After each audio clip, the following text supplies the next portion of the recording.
Hearing ghost or horror stories is always intriguing, but if the tales are true and have a backstory, they get much more intriguing and gory. We put together a terrifying story that will transport you to the backcountry. So that being said, as always, sit back, relax, and enjoy the video.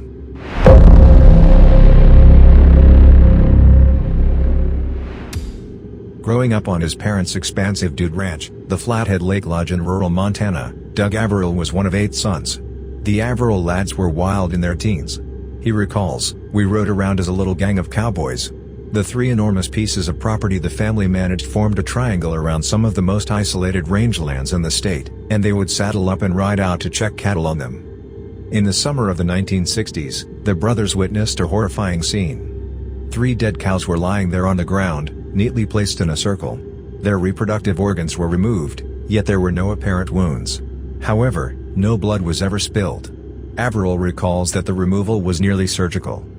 America was fascinated with extraterrestrials throughout this decade, and local media published articles suggesting that this may be the result of alien activity. People speculated that reproductive organs had been abducted by aliens for experimentation. However, Averill and his companions encountered a lance one day. It had a mysterious note with a menacing message attached to it. At that point, he recalls, "We realized there had to be people doing this." Then the strangest thing happened. Something strange happened during the course of the following several days. The brothers left their horses in the back of a stock truck and first made a quick stop at a nearby tavern for a cheeseburger.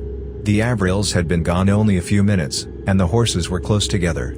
Upon their return, the horse that was wedged into the center of the vehicle had vanished inexplicably and there was no indication of a struggle. He claims, "We had no idea how they could have unloaded that horse without unloading all the others."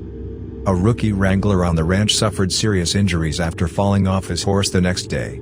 Despite the fact that they were all traveling together, no other crew member noticed the mishap. It was the strangest thing, according to Averill. The individual was rendered permanently incapacitated due to the severity of his injuries.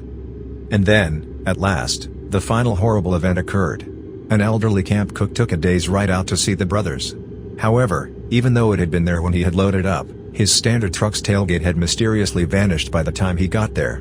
For an indeterminate amount of time, his equine, Betsy, had tumbled out of the truck and was pulled behind it. She had to be immediately put down. Sincerely, he was killed to learn what had become of Betsy. Averill recalls, "We probably ought to have put him down as well. It was immediately after we saw that spear, so those 3 events were just boom, boom, boom, 3 things in a row that were so weird all tied together," he recalls. 3, similar to the 3 lifeless cows arranged in a circle. Averill used to spend a lot of time around the campfire retelling the stories from that summer. However, they have been taken out of rotation as a result of fresh stories that he has received throughout the years. Plus, they're rather depressing. However, he just received a call regarding a buffalo that had fallen. It was situated in one of his ranch's most isolated areas. A neighbor reported seeing 16 wolves in a pack. Usually, wolves don't threaten buffalo, but 16 of them? Maybe, I thought to myself. He proceeded to look into it. The bull was resting there in a pasture blanketed with snow. However, the corpse lacked any gashes, tooth marks, or gunshot holes. It was untouchable by even weird, scavenging creatures and birds.